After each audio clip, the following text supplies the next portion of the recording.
안녕하세요. 백세짱짱의 이백경입니다. 나이 먹는 것에 대해 걱정하지 마라. 성장하지 못하는 것에 대해 생각하라. 라는 말이 있습니다. 세월이 빠르게 지나가면 우리들도 그만큼 나이를 빠르게 먹는 것처럼 느낄 텐데요. 나이 자체의 숫자가 중요한 것이 아니라 그 나이만큼 우리가 성장하지 못한다면 흘러가는 세월이 무의미하게 느껴지겠죠?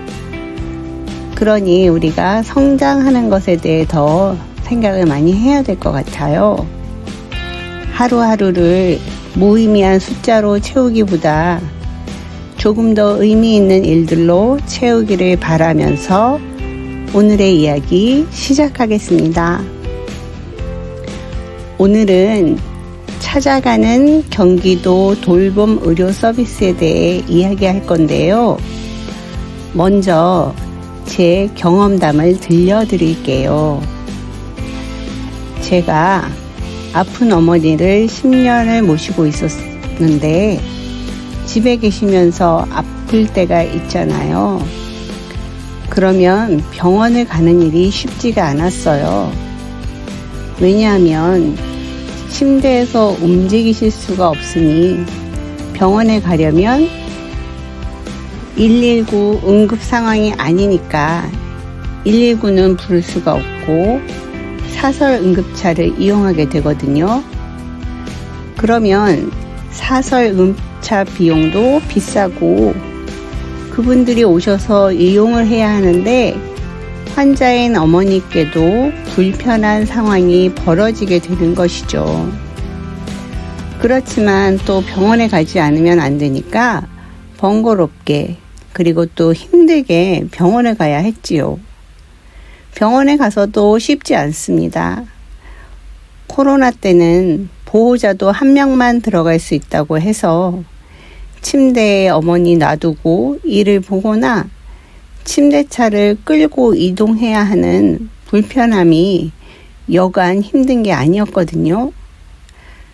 그래서 그때 병원 관련 부서에 건의도 하고 보건복지부 관련 부서에 전화를 해서 의사가 집으로 올 수 있는 제도가 있느냐라고 물어봤었어요. 그런 것이 법적으로 제도는 있는데 저한테 그러더라고요.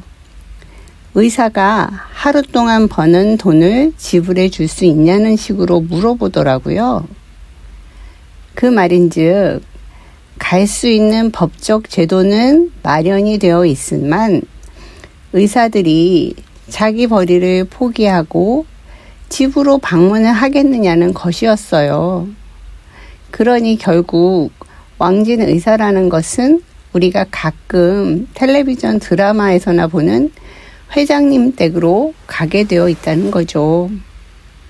그러니 왕진 의사가 일반 가정으로 가기는 힘들다라고 하시더라고요. 이거 정말입니다. 그래서 그때 환자들이 겪는 어려운 상황에 대해 한참 설명을 하면서 의사가 일반 가정으로 오는 시스템이 마련되면 좋겠다라고 말씀드렸어요. 꼭 제가 이야기를 해서 제도가 마련된 것이라고 볼 수는 없겠지만 그 시범 사업이 그 이후에 시작이 되었고 저희 어머니가 그 시범 사업의 혜택을 받았었거든요. 아마 저 같은 필요를 요구하는 수요가 많았을 거라는 생각이 들고 그때 제 이야기가 반영이 되었을 수도 있다는 확신이 있습니다.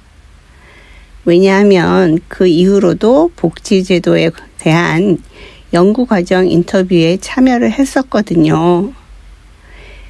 이 이야기를 드리는 이유는 오늘 전해드릴 정보가 경기도 돌봄 의료 서비스에 대한 이야기거든요. 전국 최초로 경기도가 대상자 제한이 없는 방문형 의료 복지 의료복지 통합 서비스인 찾아가는 돌봄 의료센터를 운영한다고 합니다. 거동이 힘든 도민들 누구나 방문 의료를 신청할 수 있는데요.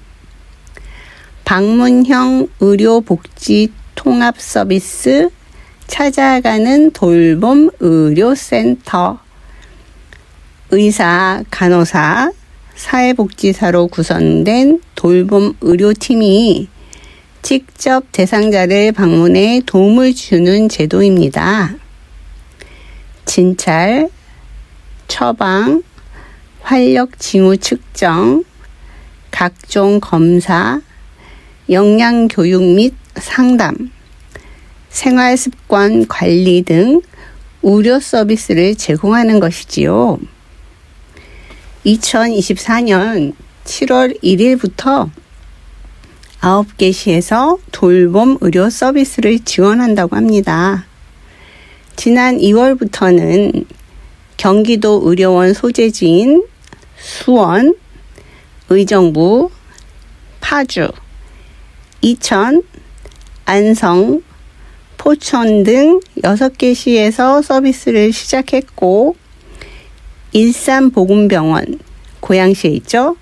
또 화성시에 있는 동탄시티병원, 시흥시 신천연합병원 등 3개소가 추가되어서 총 9개 시에서 돌봄 의료 서비스를 받을 수 있다고 해요.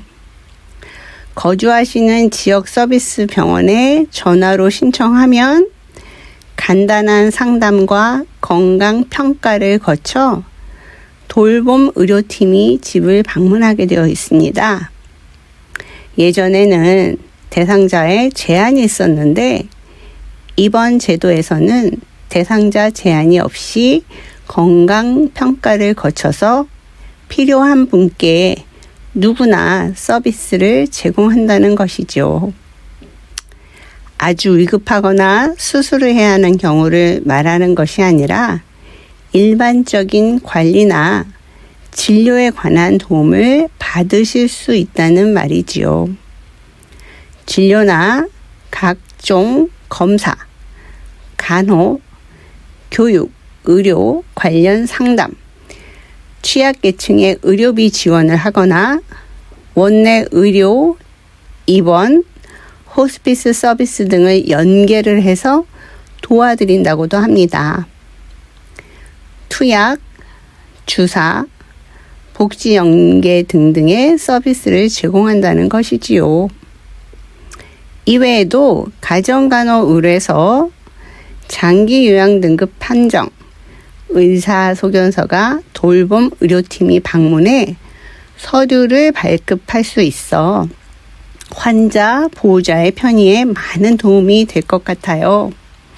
저희가 지금 계속 살펴보고 있는 장기 요양 등급에서 필요한 서류들이 있는데 만약에 노인분이 혼자 사시는 경우인데 몸이 불편하시면 병원 가는 일이나 신청하는 일들이 힘들잖아요.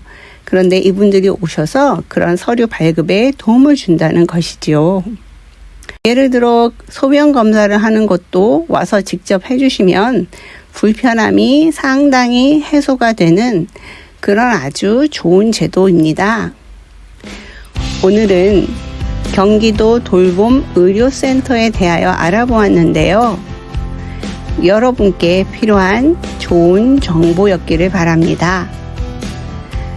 다음 시간에 우리 다시 만나요. 감사합니다.